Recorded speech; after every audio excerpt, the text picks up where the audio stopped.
And we're live. Hey guys, thanks for joining today. Of course, I got my co-host Brian the Beast Robinson, and today's guest we got Charles Heimlich. He's a martial artist, he's an actor, he's a paranormal investigator, and more. This is going to be a fun discussion. And hey, Brian, look that painting behind you, real quick. Give a shout out because we got Antonio in the house in the comments. Antonio, thank you, brother. I was going to hang it up, but you wouldn't see it. I even put some nails in, but I wasn't able to get it. You know, it had to go too far up here. So it's going to be right down here with me and my other thing over here, the Army poster. So you guys are my two big backdrops, and I appreciate you. Thank you, brother. That's an amazing background, Brian. And Charles, you got an amazing background. Why don't you tell us a little bit about some of the stuff you got behind you? Well, actually, I don't know if you can see the pictures on top, but I actually drew those. And I have, what else I got back there? So I got my swords, I got my pictures I drew, I got a couple of helmets. I collect helmets. And so I have a few of those. I have more in my room. And I also collect boxing gloves. So I have a lot of signed boxing gloves. I'm going to get yours, actually. That's one of my goals. But so yeah, I got a nice, a nice collection of things. So thanks. Nice. And guys, by the way, that's why we were not live last Saturday. We go live every Saturday in general, 12 o'clock Eastern, 9 a.m. Pacific. But I had my fight in Atlantic City. Thanks for coming down, by the way, Charles. That was cool to see you and some other guys out there, of course. And as far as these helmets go, though, like what kind of helmets do you collect? So I got I got a Spartan helmet. I have the Egyptian helmet. I have, what else do I got? I'm still trying to get a good German helmet. I wanted to get one from World War II and World War I, the one with the spike from World War I. So I'm still looking to get those. So I have about 3 right now, looking to get a few more. All right, cool, man. Oh, Antonio, by the way, he does his research, man. He always has like the best questions. Here's one at 12:02 if you want to pull that up. He says, Brother Charles, you seamlessly transitioned from law enforcement legend to a martial arts expert, now an acclaimed actor. How did your training in law enforcement influence you in martial arts? Wow, that's a good one, actually. Everything coincides together. And I think what happened was growing up, I had 2 dreams. One of becoming a police officer. I think a lot of kids have that, and also an actor. So that was 2 things that I always wanted to do, right? It was one part of my dream growing up. And so I tried to live my life that way. And so throughout schooling, I took acting classes in high school and things like that. And I kind of put that all on hold when I was I got a little bit older, I got married, things got on hold a little bit. I've always been a professional as far as athleticism. So I always played sports. I played football in high school, believe it or not. I'm a little too short and too light for football, but so I went over to soccer. I stayed with soccer after high school for a few years and became a semi-pro soccer player. I don't think a lot of people know that. So I was semi-pro soccer player. I actually even played with a guy who played with Pele, Wow. which is pretty cool. That's interesting. Yeah. So that was fun. And then from my soccer, I always wanted to do martial arts, right? Because that was another thing in my youth. I wanted to be, we grew up in a rough area, a rough neighborhood, and so fighting was always, going to happen. Fights everywhere back in those days. So so I always wanted to learn how to fight properly, fight right, and things like that, and always had an interest in martial arts. Bruce Lee obviously was a big hero for all of us. I also had Billy Jack was one of my kind of my heroes. And just Jack, I haven't heard that in a long time. Wow. Somebody else who knows the legend of Billy Jack. Sorry, go ahead. But that's cool. Yeah, so anyway, so I got into 1981, 1982. I started my real full martial arts career at that time, and I trained for several years until I got the chance and opportunity to actually meet with the founder of Goju-Ryu, which is the main patriarch who brought Goju to America. And so I got a chance to work with him, Peter Urban, who in 1956 actually brought it here from Japan. And so I was able to get under Peter Urban for a little while. And so my martial arts career actually opened the door for the police department. So I had one of my students was she worked for the government, local government, and opened the doors a little bit. And I had an opportunity to get into the police academy. And so that dream of becoming a police officer, running my karate school, being a police officer, I was like, yes, let's do it. I wanted to do that. And so, but my career was short-ended in the police department because within a year or two, I was actually in a situation where I was shot. It was a very bad situation, and and it was kind of like the end of my career. I survived and I lived through it, but it was kind of like the ending of that. So it didn't last a whole long time. So then I figured, well, let me get back into my acting career and get that going. So I got back into that, picked that up. I was able to get into Creed 2, which was real exciting for me. I was ecstatic getting into that. I had about 5 different scenes in Creed 2. I actually had Dolph Lundgren actually came up to me in Creed 2. We were talking for a while. He's a big guy too, and he's like, "Hey, how you doing?" I'm like, "Yeah, how you doing?"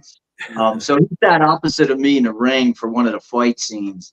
But so that was great experience. I really enjoyed that. I was also in Chadwick Boseman's 21 Bridges, which was originally called 17 Bridges, but they realized that they made a big mistake that New York actually has 21 bridges. So they actually had to change the name of the movie. So, and the part where I was at was in Philadelphia. So they brought all these police cars from the 70s from New York. They brought them all to Philadelphia, which was really crazy. So we have hundreds of police cars. And the people in Philly were going crazy. Like, what's all these New York cops doing here, But we were in old New York police officer uniforms and things like that for the film. But again, that was great. That was a great project. And then, of course, now I got a starring role in with you in Warrior Island. So. Warrior Island, yeah, very cool. And by the way, guys, the premiere is tonight in Jersey. It's sold out. So, it's going to be a lot of fun going out there. How'd you get involved in that project, Charles? So I knew about Warrior Island for a lot of years because I've been involved with the Action Magazine Martial Arts Hall of Honors. Knew Alan Goldberg for a long time, been going there since about 2008 or 9. And I was a part of, I knew James from back then. He would have his Warrior Island stand up and stuff like that. And I would talk to him all the time. And so one day about 2 years ago, he actually approached me and we talked a little bit about the project. And he's like, you know what? Yeah, I think I got something for you. And I'm like, okay, that'd be nice. And so it just worked out really nice. And then he's like, this is a starring role. I'm like, oh, wow. Okay. And he said, you're going to be the head of the Red Ninjas. And I was like, wow, that's really nice. It sounds like a great opportunity. And I'm up for it. I'm up for any challenge at any time, actually. So I took it on and I said, you know what, I'm going to do the best I can with this. And I'm going to make my character, Argiak, I'm going to make that character one of the best characters ever. And so now recently, and you're actually in the in that comic book as well. You're in that page, which I want to get you to sign that for me. Oh, but yeah, and that's the first comic book. I think it was 17, right? Is that the one? Oh, issue 17. Issue 17, yeah. With the I forget which issue's which, but yeah, I'm proud. But that's the one I believe you got the full cover in the back. So anyway, that is the first issue with my character unmasked with me in it. So proud of that.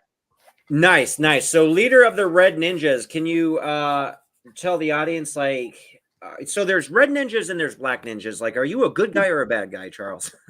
So the Red Ninjas are the good guys. The black ninjas are the bad guys, right? So Naji, how you doing, Naj? I hope you're listening and watching. So yeah, so Jamar, which is Naji, Kaiyoshi Naji, well, again, he's a good friend of mine as well, and we're in other film projects together. So it worked out really well when James put him as the leader, Soto, the leader of the Black Ninjas. Worked out really well because me and Naji worked together on other projects, so we know each other pretty well, and we're both Goju martial arts experts. So he's a Goju-Ryu guy, and I'm a Goju-Ryu guy. So our styles are similar. So it really works out well with our sparring and things like that. So which is really great. And so James put him in charge of the Black Ninjas, and so they are trying to take over the island, where I'm trying to protect the island. And then all of a sudden, all the big fighters like yourself, you come in, and we have Silvio Simac, who actually you and Silvio have a nice, great couple. I don't want to give too much away, but we got a good battle, a very good yeah, battle. really good battle, really beautiful. And I love your speech in the middle of that. So there's a lot of good stuff in there. You're really great martial artist, great, all you guys. The whole thing is a great project. I think it's put together well. But I'm the protector of the island. And that's what I try to do. And Naji gets together with Cyclops. And again, I'm not going to go too much into that. But yeah, so that's how that's working out. There's a lot of really great martial arts legends in there. Yes. You got Ron Van Cleef, you got Stephen Yep. K. Hayes, you got so many like real martial arts masters. It was really great to work with them. And we had a lot of fun last summer shooting that. What was your most memorable experience, like the favorite moment you had doing that show? My favorite moment. Wow, good question. My favorite moment. I think every second of being on set was pretty much my favorite moment. I nothing really stands out. I really enjoyed sitting back and talking to everybody off camera. Sure. And being on set with you guys. That meant a lot to me. Stephen Hayes. Oh, maybe this is a big part. I never wore a ninja outfit ever in my life because I'm a Goju guy, right? So I'm trying to put on this ninjutsu uniform, and who else but the ninja guy himself, Stephen Hayes, actually helped me put on my ninja uniform. So thank you, Master Hayes, for being there and helping me. That was a highlight. That was a big highlight for me. Having Stephen Hayes, who I actually, when I was coming up the ranks, I was like a white, yellow, orange belt. When I learned about Stephen Hayes, I got all his books. And I'm studying ninjutsu on the side in my mind, looking at other styles. And I'm like, wow, Stephen Hayes. Oh my God, I would love to meet this Stephen Hayes. And here I am now working with him. So what a moment. Right? Like you said, all these celebrity martial artists, they all these guys were something that we dreamt of talking to one day. And now here I am working with Ron Van Cleef, Stephen Hayes, all these guys. It's amazing. So I'm happy and proud of it. Yeah, it's so cool. And of course, we all seen Stephen K. Hayes in Black Belt Magazine. You could order the books, right. He's a legend. And then actually getting to meet these people in real life and working with them, that's definitely, it's an experience, man. It's been a ride, It's cool to share that experience with you. Hey, there's some more cool questions from Antonio here. He said, your karate school in New Jersey must be a powerhouse of talents. Can you share with us a memorable moment or achievement from your school that made you especially proud? Well, I can pretty much, I think one of the proudest moments for me as a martial arts instructor, I take my karate very, very, very serious, and I teach it that way as well. I don't teach students how to fight. I teach them how not to fight, really. So I think that's really important. And teaching self-defense and women's self-defense, I always have a claim to fame of being the area's #1 self-defense expert in the area of women's self-defense and personal protection. I even have a book called the 911 Pocket Manual for Women, which is out on Amazon. So if anybody wants to pick that up, it's out there. So that book was actually written. It wasn't just written for women's self-defense, because anybody can actually use it. It's got great things in there. Criminal awareness.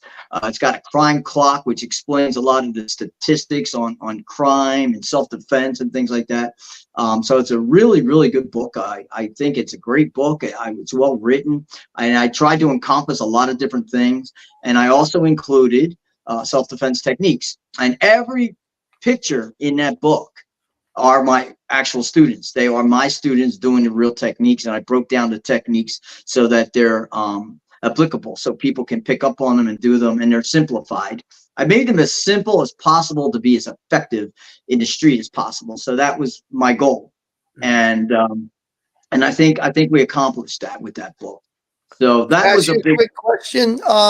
What seminars do you do? I know I heard you at a karaoke event. You were talking about having done a martial arts seminar.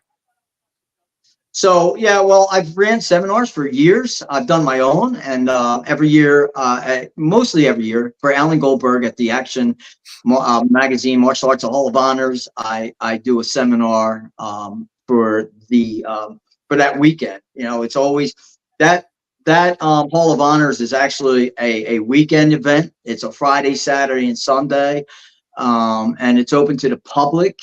And so we're there. We set up our tables. I'm there as a celebrity. I'm there as a martial artist, and at the same time, I try to do like a little seminar for the public and for the martial artists. Usually, it's martial arts people to come in for the seminars. Yellow, green, purple belts. Some black belts obviously go to these seminars as well, but it's mostly for the under ranks. And so basically I do like self-defense kind of stuff. I stick with the, weapons disarms. That's probably one of my expertise is disarming weapons and things like that. It's one of my areas of expertise that I focus a lot on. So I work on that. I work with that. And so that's a lot of my seminars. I have done seminars for in the local area, tri-state area.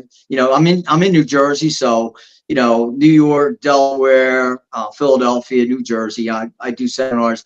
I started out with the tears and tissues for women's issues. I'm also known as Dr. Protection. Years ago, when YouTube actually first came out, I actually started a Dr. Protection seminar series and a Dr. Protection video series. And so a lot of people know me as Dr. Protection, which I want to try to bring that back actually, because I had, believe it or not, about 3 or 4 months ago, I'm driving along, I get to a red light and this guy yells out his car, Dr. Protection. I'm like, how did he even recognize me? And I haven't done that in like 10 years. So it was, wow, that was a moment. So yeah. So that's what I've been doing as far as the seminars, and I've been working on. I realized that with women's self-defense, a lot of women they get very nervous. They get scared of what the true facts are. So you have to be kind of cautious of how to approach that. And some women don't want to be touched, and they don't want to learn the self-defense part of it. So I broke it down. So that I could do like a speech kind of thing, and then I could do the hands-on with the technique part. So the women that don't want to do the hands-on, they don't want to learn self-defense, they don't have to. So I found that encompassing that, I think it opened up the doors for more people to learn how to defend themselves. Oh, for sure. Hey, put that other comment back on real quick, Brian, and then I got a cool question to ask you, Charles. Antonio, congratulations, the Viking Samurai and manager Brian the Beast on their victory on March 9th in Atlantic City. Yeah, we got a good win. It was a rush, brother. He was running from you and kept it tight. Okay, so the opponent, Will, I got to say, he fought smart. He had great footwork, great defense. And I'm more of the aggressive type. I keep coming forward even if I get hit. Like, Brian's punched me hard. I can take a punch. Like, I got a granite chin, dude. And I don't care if I get hit. So I'm just going to keep going forward. There was a moment where I did get Will cornered twice, which was cool. But honestly, people say he ran the whole fight. And what's kind of frustrating, because I even kind of threw my hands up, I think, at 2 points during the fight. But, like, for him, it's very smart. He's got good footwork, good defense. I hit harder. It wouldn't have been smart for him just to stay there and bang it out. But, I just stay aggressive and I could take hits. But, yeah, we got the win. It was good. It was a lot of fun. Oh, a question I got for you, Charles.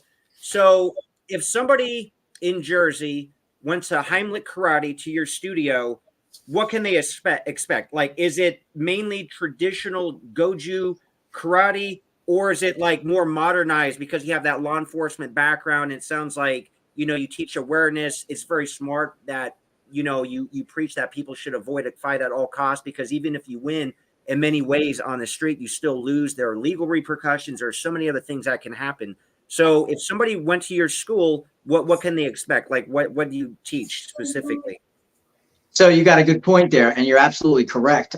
So I stick to the tradition as much as possible. I refuse to sell out. I'm not going to sell out my studio, my academy, like some of the martial artists out there have done. There's a lot of McDojos out there, as you are aware, and they falsify a lot of things. So I'm very strict as far as not falsifying anything. I don't allow a false sense of security. What I teach is as 100% realistic and real. I know it works in the street because I've lived through it. I've been shot, I've been stabbed, I've been jumped, I've been in all these situations. And way more than 5, 10, 15 times I've been in a lot of, and not just police work. I've been in these situations outside of police work as well. So I can mix the police work with the regular civilian part of it as well, and put it together, and my martial arts training, and that's how I kind of encompass all that in my teaching. I also, and I want to emphasize, in my school, it's very important that I take it another step further than a lot of people do. I put a lot of science into it. I ask questions. I get my students involved. I relate to what the students' life is like. You know, like, if somebody's a police officer, I'll say, how about this? You can apply this in this way. Or you're a plumber. I can apply a technique so you'd understand it in the plumbing industry, and I would do it like that as well. So I apply everything that people can understand. So I again simplify things so that they're smarter and wiser and more street oriented. Which branch of Yes. Goju? I was under our guy was Chuck Merriman. Who did you come from? So Peter, so originally Rick Pasetta. Rick Pasetta was the Eastern Coast. He was like the number one person in the East Coast in the day, in the 80s and 90s. He was an amazing instructor, and he was directly under Peter Urban as well, who came from Yamaguchi, who also came from. I'm sorry? The cat. The cat. The cat.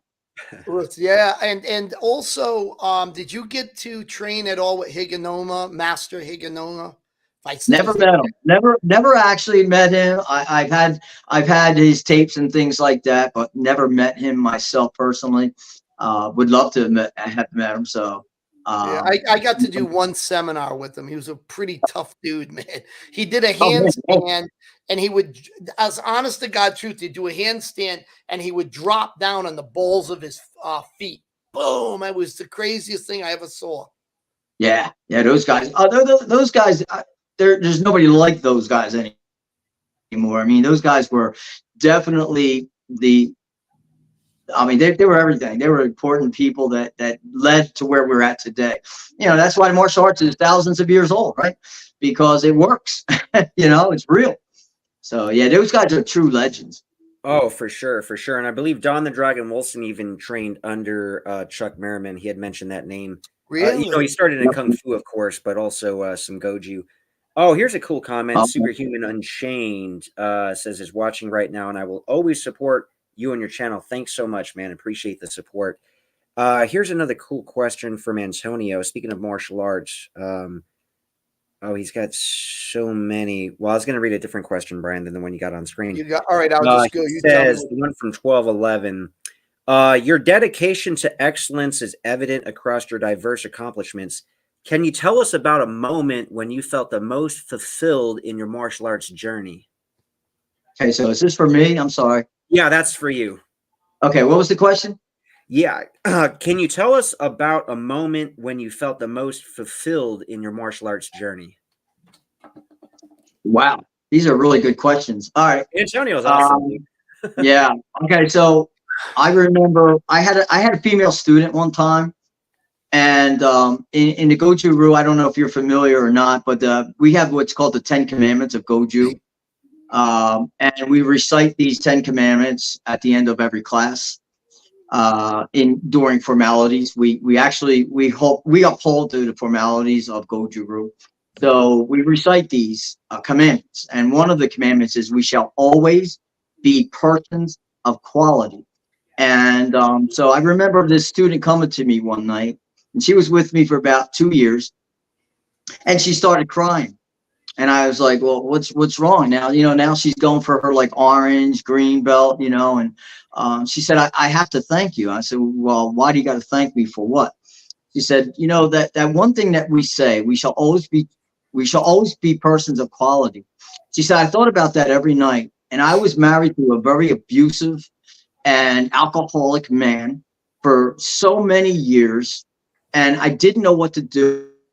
I didn't know how to get out of it. I felt trapped, and I felt all these things. And I just felt like I was guilty, and she can't leave the situation or get away from it. And so it was the martial arts and that one sentence that gave her the strength to leave that situation and get away from this abusive man and change her life. She changed her life forever.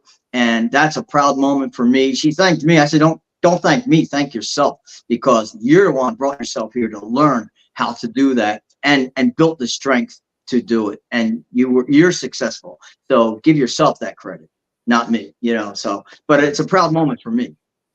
And that's interesting you say that, because I remember a lot of stuff like that in Goju, a lot. Right? Yeah, you remember the 10 Commandments, yeah. Yeah. I think they said them in different ways, but yeah, the same things. Just as a quick point, I remember one time we had a test for our belts, and the one guy we had, he was super talented, right? And another kid was very untalented. He just didn't have natural physical abilities, but he worked so hard. And, he didn't look as nice. His kicks weren't as good because he wasn't his body type wasn't built for. The other guy's kicks were amazing because and I remember the other kid, and they had been in about the same time, got his brown belt, and the other kid didn't, the more talented one. And I remember everybody was like, why? And I went to our sensei, and I said to him, how come he got that and he didn't? He said, well, because that guy has talent. The other guy was working harder. He had more spirit. He was more focused. The mind and spirit and the body was focused. So he progressed far greater than the other kid who had the talent. So he deserved to be a brown belt. The other kid didn't, because he had these flashy kicks and that just came naturally. He didn't work at it. The other kid worked at it, and he deserved to be a brown belt. Well, I am that other kid, so I get it. Hey, Brian, can you put that comment? I do want to point this out real quick. 1228 from Irfan Chaudhry. You got it. He said, is it up? Oh, okay. He says, there's no show that can compete with Viking Samurai. Congrats. Thanks so much, man. We do like to go in depth, have great guests, talk about martial arts, talk about life, talk about, keep things positive. He said, congrats on your win, and definitely looking forward to your movie, Last Kumite. So a couple things I do want to point out.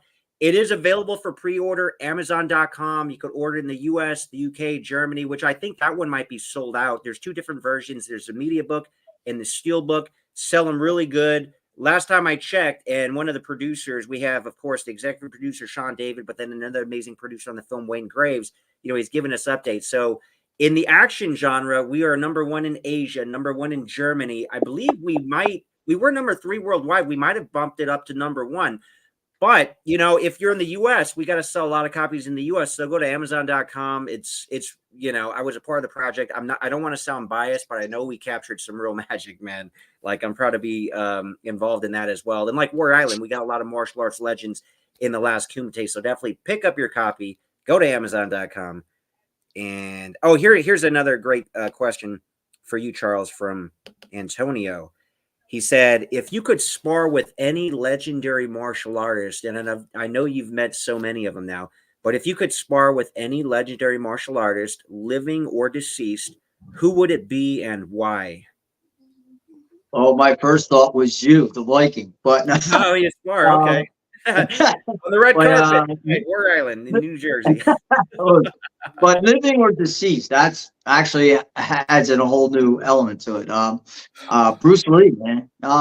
Yeah, I would like to spar with Bruce Lee. That would be cool. Every Yeah. true martial artist, man, that's their dream. That is Good. everyone's dream. Just the experience, man, and to kind of just really, I don't know, see firsthand because. I mean, man, what he passed away what in the early 70s, I think. 73. Yeah. Yeah, so a lot of us weren't even like born yet. But that's just like the impact that he's had.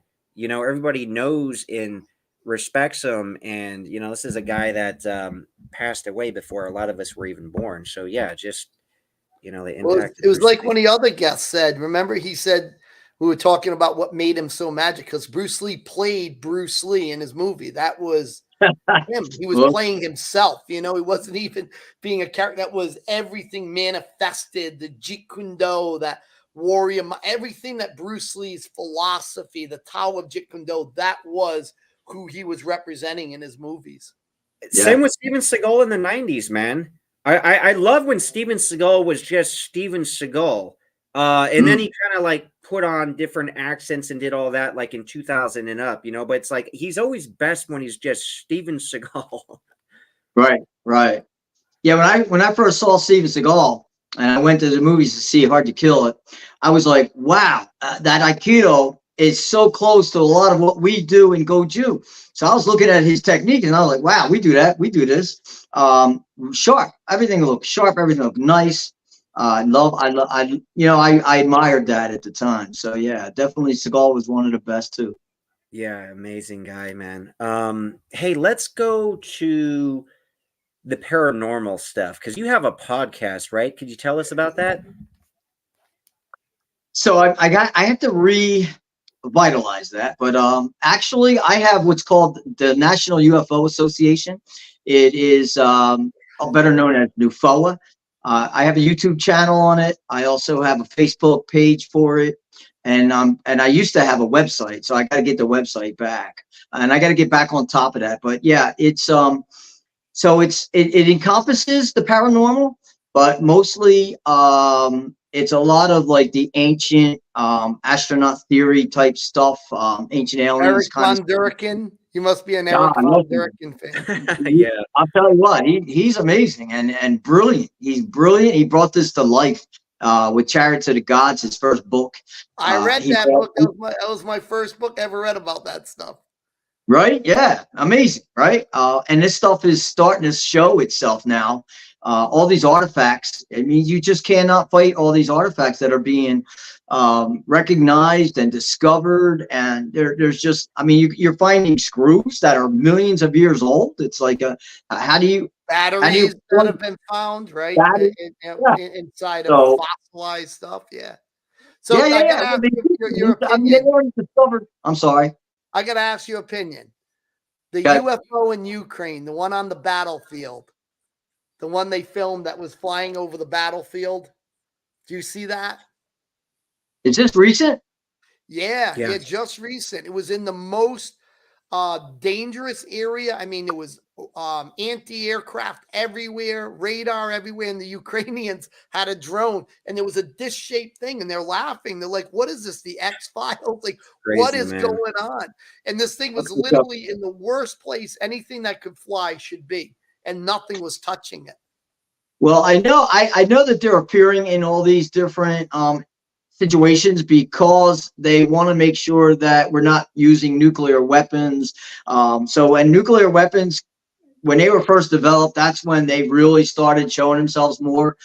They're really concerned about that because we can really hurt the not only planet Earth, but it actually hurts the outer parts of the Earth and in the atmospheres and things like that. So it does a lot of damage, and they're concerned. So they show up and they appear. Now I'm not too familiar with that part yet. I didn't see that, but I do know. Yeah, send that to me because I do know they appear during wartime. I mean, you had all the during World War II, you had all these Foo Fighters that were appearing. The United States thought it was Germany, and Germany thought it was the United States, and they didn't know what the heck it was. But they were showing themselves a lot. Let me ask you this, Charles. Oh, David, you want me to show him the video real quick?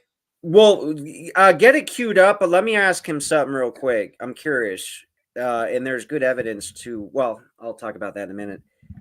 Hypothetically, do you think if they, the powers that be, push the buttons and launch the nukes, and we're gonna all die in, like, say, I don't know, 10 minutes or within 10 hours or whatever, do you think that the UFOs would intervene and shoot down the missiles? Well, they've already done that. There was a missile a couple of years ago that was sent up, and you can see this little UFO come in and send this beam of light and hits this missile, and this missile blows up. I was going to bring that up, man. Yeah. Yeah, So they were just showing that they could stop it if they wanted to, basically, right? And look back at the other back about 4 or 5 years ago, where they shut down a whole nuclear plant with nuclear weapons. They turned everything off, so they couldn't figure out what happened. How did all these weapons get turned off? They noticed that there was a UFO there, and it shut everything down. So they have the technology to do those things. So how far will they take it? No, that's up to debate. But they do have, like your parents taking away your dangerous toys. It's like, okay, you can't play with this stuff anymore. Yeah, right. Yeah. Good point. Let me see. We'll go over it real quick. I don't know if I have the volume right on this here. You should see this. You should. Let's see, get rid of this stupid commercial. That game looks pretty cool, though. Okay, here we go. Can you hear it at all? Maybe not. It's right here. See look it, at that Hyman? thing. I mean, okay. Charles. Yeah. Yep. That's insane. Yeah, I got to study that. That's good. It's like, what the hell is that, man? Now, yeah, I got to look into that. In Ukrainian too, they said, should we ram it with the drone? They're like, what is that? What should we do? They have no clue. On both sides, right? Both sides were trying to hit it. Nobody knows what from the Russians didn't say anything from their side, but this thing was over a very dangerous area. Yeah. Yeah, one of their quadrocopters caught it. Yeah. Okay. And it's obviously significantly sizable. This is a big thing. It's, you got stingers. You got stingers, handheld, stingers, and I mean outside of the normal, air defense. Yeah, definitely want to look into that. Maybe ram it, the guy says. Yeah, ram it. Let's see. See what happens, man. That's crazy. That would just appear right there. I got to give a shout out to Last Man Standing, my buddy Nick. He was at the fight. That was really cool. And hey, Nick. Did the walkout entrance. Here's a question, man. Going back to some UFO stuff. Two messages down from that. Brian Kiltz in hand. He was our ninja guy we had on a couple months ago. Any thoughts on the portal projects in Antarctica and the possibility of quantum transportation, i.e. matter to energy and back again? So that technology is already known. As far as Antarctica, there's a lot of research going on there, a lot of studies going on there. There's a black pyramid under the ice that some of the whistleblowers have already been discussing the technology that's there. There's a lot of ancient technology in Antarctica. And Antarctica appears on the Reese map without any ice at all. So, and that was in 13, 1400. Right? Pierre Reese. Right. Yeah, right. Yeah. And so how did he get that knowledge? Because that ice has been there for millions of years, right? Or at least that's what they're saying. So there's a lot of technology there. There's a lot to be learned. There are alien bases supposedly working underground in Antarctica, as well as other areas. Your opinion about that, Charles. Then talk about the underground bases. What about Admiral Byrd? What's your feelings? Well, Admiral Byrd, if you study his journal, it's in his journal that when he was going over Antarctica, he seen mammoths. So this is real. He did write this down. This wasn't just people's stories, right? I never found anything, but there is a journal. I would love He to see literally, that. yeah, he literally has a journal that you can find that has this information in it, and he describes in one area of going over Antarctica. All of a sudden, all the ice disappeared, and he saw this oasis of greenery, and he saw a mammoth. He said he flew low enough. He said, "There's no way that's not an elephant. That's a mammoth." And then he said he came into this area and this cave-like area, and he flew his plane into this area, and he saw a whole city. And he describes speaking to these beings there and things like that. And this is all in his journal. He wrote this stuff. Now, of course, they tried to disclaim it. They tried to say that it's never happened, of course, and tried to cover it all up. But yeah, it's in his journal. He wrote this stuff. Wasn't there 30,000 troops deployed or something incredible to at some point to look for whether whatever the Germans were there. There was so much concern, something they knew or they saw that they sent a significant. I might be wrong. I remember vaguely reading something that was like 30,000 Allied troops were out there at one point looking. Well, Hitler went out there way before anybody else even realized what was going on as far as recent history. Hitler already knew. Hitler went out there with all his guys, and they went out there researching this stuff because they were deeply involved in this kind of stuff. They knew ancient technology existed. Hitler wanted to learn more about it. That's why he went to Iraq. That's why he tried to get all these different things from around the world. To get that kind of power, to know. I mean, he already knew all this kind of stuff, right? And it's interesting. So when we realized, don't know about that connection between Hitler and Iraq, Iran, like when you go there, there's lots of old Nazi coins. And the Ba'athist Party was mirrored off of the Nazis, like literally the way they thought, the way they think. This was the party that Saddam. They were very connected. Sure, absolutely. Very, very connected. Hitler was very connected to that kind of stuff. Even if you look at some of his symbols, the swastika, that's all ancient stuff. That's not his. He took that from ancient knowledge, from ancient history, from ancient civilizations. He stole all that stuff, used all that stuff, and brought it into what he wanted to create it to be. So Hitler actually was a kind of a genius in a lot of ways. And he got a lot of technology from. There was a UFO that crash landed in the Black Forest in Germany back in the 30s, and they actually reverse engineered that UFO way back then, way before Roswell, way before the other stuff that we learned about. And so they already had a lot of that knowledge. Hey, as far as Antarctica goes, isn't that like off limits? Like you're not allowed to go there. Like people aren't allowed to go there, right? Only a certain part, only in the middle part of Antarctica. Everybody's allowed around the perimeter. It's open to the entire world. Nobody owns it. Nobody's allowed to claim it. It's open to the world. So, but nobody, they don't even they have a no flight zone in the middle of Antarctica as well. There's no one allowed to go there. No one's allowed to fly over it.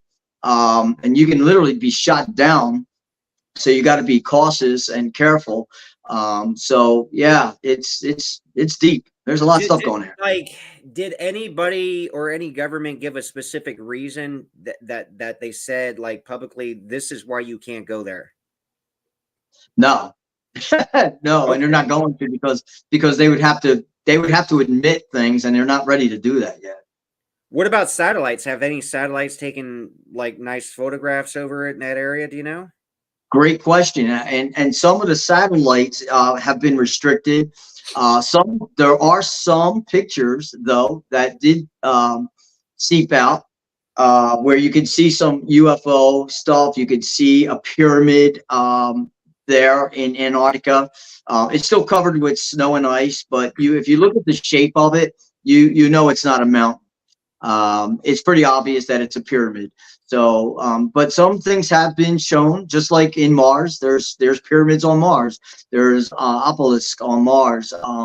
It's just they've been there for millions of years. The Anunnaki also came from Mars to Earth, And that's how we actually became who we are today, from the Anunnaki. So yeah, there's a lot of deep stuff going on. Yeah, Book of Enoch. When I'm sure you've read through that. We had another guest on who, well, no, your friend, not a guest. One of your friends, David's friends, was talking about that. He was into that. And what is your opinion about Project Paperclip? Somebody just mentioned that here, kilts and handpans. So that was Project Paperclip was pretty much what I was just talking about.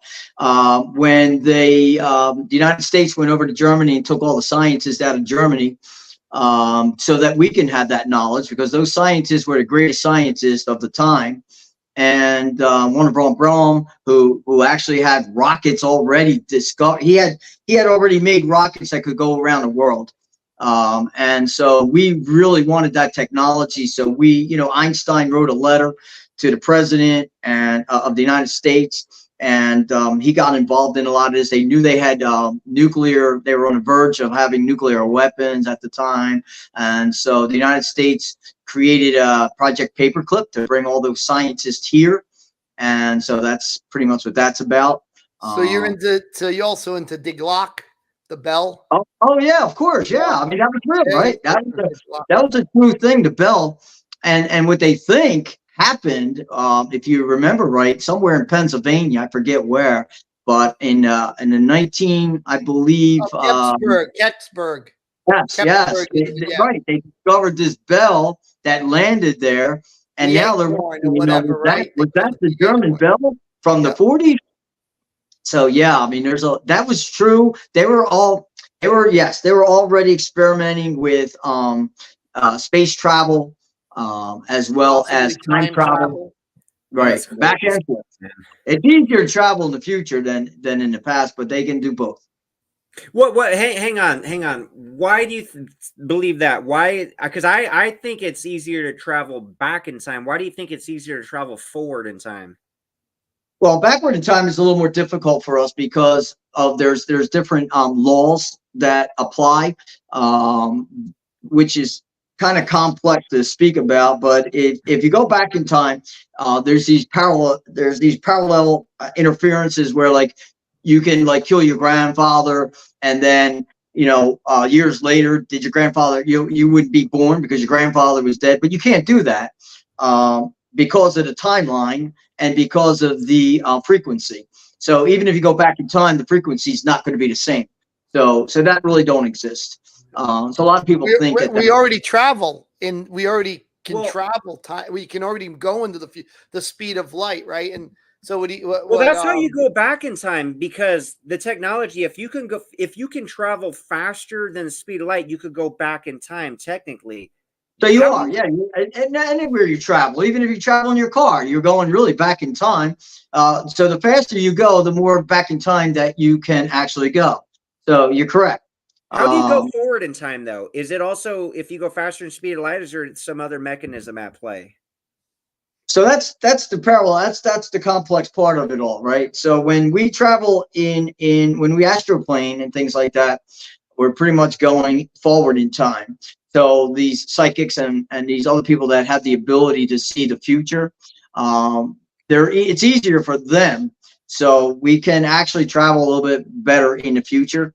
And you can do those things a little bit easier than you can going to the past, because we haven't even accomplished going the speed of light. We're nowhere near that kind of speed right now. But there's actually other speeds. There is actually a speed beyond the speed of light. So that's actually false now. They know that faster. Why light can't escape a black hole, for example. So the speed of gravity, I believe, is faster than the speed of light. Yeah, so to speak. Yeah, well, I think, too, there's interesting. If I'm not incorrect, there's a particle called the Mun, and it was recorded to surpass the speed of light. Somehow they'd measured. If I'm not incorrect, I do believe it's a Mun. And then they have other particles, one which can disappear and reappear with no apparent trajectory. Like there was no path on how it went from point A to point B. So there are these fascinating conundrums on the subatomic level. Exactly, and that's how UFO travels. That's how the aliens travel. They don't travel the way we think they do. They don't travel across the universe, which would take hundreds of thousands of years. Yeah, That ridiculous. Yeah. Hey, do you think time even really exists? Because I'm kind of leaning towards, everything has already happened. I mean, we're just experiencing time, and this is just as humans, that's what we perceive. But in the grand scheme of things, I kind of believe everything's already happened. And we were talking to that guy Igor, remember, Brian, where he was saying Yes. like, everything's already happened, because I was kind of telling him about my journey and experiences. He's like, that's already happened. You're just experiencing it right now in your human life, but it's already done. And if you even go to like the Bible, like got Revelations and all that, it's like, it's already all done. We're just like not there yet, but we're leading there, but it's already happened. Maybe not like Right. to us the way we perceive things though. Well, true. It's in the reality of things, it's a perception. We perceive it. I mean, we created time for us so that we can follow different things and make plans and whatnot. We developed it that way. But yeah, time is relative, and time is something that we just created to understand things a little bit better. But yeah, so there's really, in that sense, there is no such thing. So yeah, And that's interesting what you're saying, that because Joe Rogan had a guy on not too long ago who's some type of physicist, and he was talking about time, and it was blowing Joe Rogan away because he was just talking about like time could be something so different than we even can contemplate. And he was like going to all these different scenarios, and they don't fit the human construct, which is we're always thinking in the framework of we live, we die. I start in the morning, we end in the evening. Everything has a beginning and an end. But where time may not be a part of that kind of human construct and abstract, that there's beginning. It's just things could be mixed up in such an unfathomable way that time is just doesn't make sense in the cosmos and subatomic, which we know in subatomic levels, time is not at all the way we think of it. Right. It's quantum mechanics, and so we're starting to learn more about that in the quantum fields, and we're starting to understand a little bit more about those kinds of things. And the more we learn, the more questions we actually have. Right. So yeah, it's definitely interesting place to be and to understand and to study. Yeah, for sure, man. This is such a fascinating discussion. But let's get on to something real intellectual. The Gamers Palace is asking, Jake Paul versus Mike Tyson. What are our thoughts? What do you Well, think? I thought, well, go ahead. You do your first. No, I want to hear you first, man. I'll share, and I want to hear you, of course, Brian, but I'll share mine after you guys. All right. First of all, never count an old man down. But if this fight is legitimate, which I just read that they are trying to make it, Tyson is trying to make it a legitimate fight. They're trying to get it signed by the what's it called, the boxing The commission. athletic commission, there'll be no headgear. It'll go on their records. Right. So Tyson is trying. He is actually trying to make it a real fight. So if this becomes and is a real true fight, and it's real, and I don't see Tyson taking a fall. I don't see Tyson being. I don't see him as a type of person that can be bought out. So I believe that if it's 100% real, Tyson's going to hurt this dude. Sorry to say, Jake, but Jake's going to get hurt. What do you think, Brian? I'm just going to say what Roy Jones said. When they asked him if he was afraid, his eyes got wide. He said, before he fought Tyson, he said, have you seen the man? Big thighs, big arms, big neck. He's this is a monster. This is a guy who hit one of the hardest punchers that people have ever faced. And he is in fantastic shape right now. I'm losing you guys. Can you hear me? Yeah, we can hear you. Yep.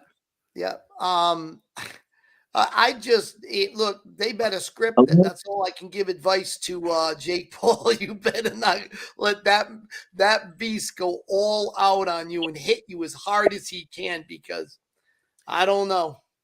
Here are my thoughts.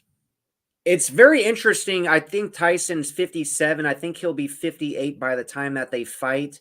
Some other guys from his era, guys that fought him, Buster Douglas actually got that surprise upset. And then Michael Spinks, you know, he got beat pretty quick. But the reason I bring them up, they were at the celebrity boxing event. And it's kind of amazing how great of shape Mike Tyson is in, because Buster Douglas could barely stand up and walk inside the ring because he did a face off with Michael Spinks, and Michael Spinks is off too. But Tyson, even though he's in his late 50s, if you've seen the training footage that came out over the last couple of days, the guy is just moving like he's in his 20s. It's ridiculous because some of these other boxers from that era can't even stand up anymore, barely. You know, so Jake Paul might think he's got, I don't know if he thinks he's got an advantage, but he thinks he's got some sort of advantage based purely on Mike Tyson's age. Mike Tyson, in many ways, defies age. He's still got that killer instinct. So the way I see the fight happening, and like you said, Charles, Tyson's got enough money. It's his legacy. It's his name. You could give him $100 million. He is not going to take a fall. You know, his legacy is more important to him, in my opinion, you know, and him just respecting himself. So I believe if it's a real fight, which is what they're leading towards, Tyson's going to say, look, here's this popular kid on YouTube. You know, he's got to respect the grind and the hustle, because a lot of people are giving Jake Paul crap. I give him props because as much as hate he's getting from like the UFC fighter community, boxers, whatever, he's putting together what is arguably going to be like the biggest show ever in sports entertainment and boxing. It's going to be at a football stadium. It's going to be on Netflix. He put that together so people could say what they want. Everybody is jealous at the end of the day. Everybody would want that kind of opportunity and that kind of, you know, show. So he's doing great things, but I believe he's going to get extremely hurt, and he's going to get knocked out in the first round pretty bad. Yeah, it's look, man, you gotta give him credit for having balls, man, because you're gonna get in there. I would be horrified, man. You better get your will together. Get your will done and everything, man, because I don't know, man. Mike Tyson's got a lot of rage to unleash because he hasn't done it in a long time. Oh man, it's gonna be good. It's gonna be good. And everyone's gonna watch it. Like even the people who are, oh, they shouldn't do that, they're gonna watch. You have to. How could you not, man? Everybody wants. Nobody takes their eyes off of a train wreck that's about to happen or a car. You gotta, because that's what's that going to be. It's going to be just catastrophic. God bless him. You're going to get in there, Jake, man. You all right, man? Good for you. Good stuff, man. I got to do some stuff with you, Charles. Some of the UFO stuff, man. Absolutely. A couple things, man. I'd love to do that.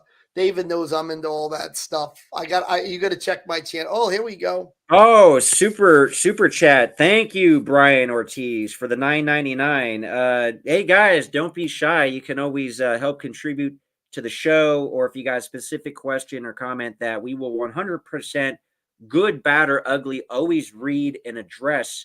Throw a couple dollars our way because we have to acknowledge the super chats. But thank you, Brian. We appreciate this so much, man. That covers our Dunkin' Donuts later. Coffee, yeah, Brian. That's right. Get that on the way to the Warrior Island premiere. Yeah. Be there. What time are we leaving? Oh, Charles, what time are you going to be there? You think you said 5:30, right? So I'm planning on being there between 5:15 and 5:30. Yes. Everybody out there, come join us. Come be over there cheering. Be like, oh. So yeah, come on out. Even if you don't have a ticket, come out and say hello. Yeah, that's right. Come and be there to shout for us. Yeah. The show did sell out. So, and I put it out there on my channels. So hopefully everybody saw that. Oh yeah, man. Definitely help get the word out. This is funny here. Just when Donnie Yen was doing Ip Man, his wife was scared because she thought Tyson was going to kill him. And it's funny because they interviewed Donnie. He was horrified. He said even when he was trying not to punch hard, he punched hard. Like it was just in him to do it. And it was Tyson who said, why is everybody worried about him? He broke his finger. Tyson, I don't know what he did, but he busted his finger and that thing. He said nobody was feeling bad for me. Well, oh, here's Eddie Boone. Oh, Eddie, what's up, man? Awesome UFO chat. Thanks, man. Thank you. And yeah, I mean, we're gonna continue, like, guys. So we go live, like I mentioned, every Saturday, unless there's some reason why we can't. Last weekend, of course, had the fight in Atlantic City, so I had to just concentrate for that night. This Wednesday, though, yeah, we'll be live again, right, Brian? And we plan to cover more extensively that Ukrainian UFO. And Charles, if you want to do some research on that, we'd love to have you on Wednesday night It'd be great. and like really Yeah, dive. yeah, bring me on because I got a few things I want to say and I want to add to that. Okay, for sure, man. So We'll go guys, on join for us this hours. Wednesday, man. We're gonna you know, further And discuss David that. too, man. We're gonna find out what that thing is that flies over my house like every couple days. You got to hear it Oh, you last want to night. describe that? Because I wonder if Charles ever heard that All thing. right, Because it so like, this is weird. My neighbors don't pick up on it, but I said, David, can you hear that? There's something that now I spent 12 years in the Army. I've been around a lot of aircraft, you can name it. Never heard anything like this. You can't see it, and it stays in the area, and you hear it like it's like a rumbling. And David was sitting over in the chair. I said, David, do you hear that? And he goes, yeah, what is that? We're in the house. I yeah, said, it'll that was get last louder. night. You go outside and it gets much louder. And depending on its proximity to my house, it'll get very loud. And when it's really close, and it will linger, this will go on for about 20, 25 minutes. So I don't know if it's hovering way up there. You'll begin to hear the sound of a jet engine. It'll go like just like when a jet engine is turning, and you hear that sound. It is the strangest thing, and it goes on, then it disappears for months, and then it reappears. But I'm glad David heard it. Yeah, Love to no, see what it's it does real, tonight. man. Whatever the hell that is. Well, yeah, let's definitely talk about that because Linda Moulton Howe, who is a part of the Ancient Alien show and things like that, actually does a lot of stuff on those sounds. And there's a lot of this stuff going on around the world, and especially in Philadelphia area, Pennsylvania area. She's from Pennsylvania. And so it's in that area. New Jersey has it as well. So these sounds, nobody knows where these sounds are coming from or what's causing them. And they're still doing research and nobody knows. So that's interesting. Oh, real quick, before we wrap this up, we usually keep these about an hour. Kilts and handpans. I've had 3 sightings in my life, one while aboard the USS Ronald Reagan aircraft carrier. Wow. So I'm pretty invested in paranormal. Hey, man, if you want to join us briefly for that Wednesday show, we'd love to hear about these and just kind of further, go into this topic. Yeah, that's a good one. Yeah. Well, guys, thanks for joining, and make sure to join on Wednesday and, of course, every Saturday. And Charles and I and Brian, we got to get ready for this fun Warrior Island premiere, man. Sold out at the AMC Theater. It's going to be a great time. And thanks again for my over here. Thanks again for my my picture, Antonio. Thank you so much. And Charles, thanks so much for joining. Tell people where they could find you. Okay. Well, you can find me on you can Google my name, Charles Heimlich, and you can pretty much find me anywhere. I'm on Facebook, Instagram. I got YouTube channels. Charles Heimlich. My Instagram is Charles Heimlich Actor. I have Charles Heimlich. I have Heimlich's Karate. So you can pretty much find me anywhere. And I just wanted to thank you for having me on your show as well. And I wanted to congratulate you. I'm glad I was there to watch your fight and support that. And I want to congratulate you on a great fight. And yeah, and I look forward to seeing you tonight and having some great time. So thanks for having me on the show. Thanks, Charles. And next time, we can link your YouTube channel, and we'll all go live at the same time. I have a program for it. We're literally on 2 different channels right now, mine and David's. We could add yours, so you gotta tell me how to do that. I don't know how to do that. Okay, easy. Do it through StreamYard, man. It'll be good. I'm gonna get that. Okay. All right. Thanks, guys. All right. All right. Ready? Take care. See you in a couple hours.